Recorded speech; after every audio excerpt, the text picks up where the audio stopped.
So Frank, it seems like, every time I Google on the internet or look at a video online, I've got, I'm trying to decide, am I going to buy a SIG? Am I going to buy a Glock? Am I going to buy a Beretta or the classic 1911? I'm going to, which one should I buy? Which one is better? Okay. I believe that the very first thing in purchasing a sidearm that you need to do is make sure that the firearm is comfortable in your hand when you grip the firearm. If it is uncomfortable, it's always going to be uncomfortable. As far as the different manufacturers, SIG Sauer, the Glocks, the Berettas, the Smith & Wessons, the Springfields. I know I'm forgetting that, the Colts, the 1911 series. These are all extremely reliable firearms. But for me, the grip angle is very important, and I have an issue with the Glocks, with the grip angle there, and I want to say once again, for me, it's an extremely reliable firearm, but the grip angle causes me to carry a high front sight. We have right here, we have a SIG Sauer P226, and first of all, I want to show that these firearms are unloaded. There's nothing in the chamber, nothing in the magazine well. And then here is a Glock, nothing in the magazine well. The chamber is clear.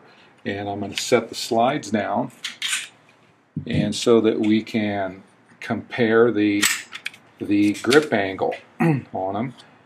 And I think I'll try and do it just pretty much like that, and you can see, especially out the back, the Glock. Now if you straighten that grip up to fit your hand, you can see how the front sight is much higher. And for me, because of muscle memory, that has created a problem. But I do shoot a Glock, and I also, in classes, because I try to shoot whatever any of my students are shooting.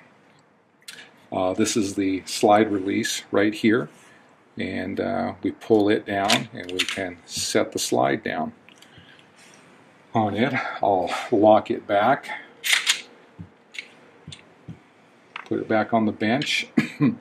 The SIG Sauer, this is the slide release here, and I will set the slide down, push it down, set the slide down. Now the SIG Sauer has an exposed hammer, so we need to render this firearm safe, so we will use the decocking lever, which is right here, and we will set that hammer down and render this firearm safe. I'm going to go ahead and lock this slide back, and missed it. And set it back down on the bench there. What is the most aesthetically pleasing rifle you can think of or have ever seen? A Winchester Pre-64 Model 70. I think they're beautiful. Can you describe that to us? Oh, in your opinion, what is the most aesthetically and pretty looking shotgun you've ever seen? I really like the Belgian Brownings, and which also would include the Satori line, but the Browning over and unders, I think they have beautiful lines. So last question, in your opinion, what is the most aesthetically pleasing handgun you've ever seen? Revolver or semi-auto, or combined, both? Combined. Combined.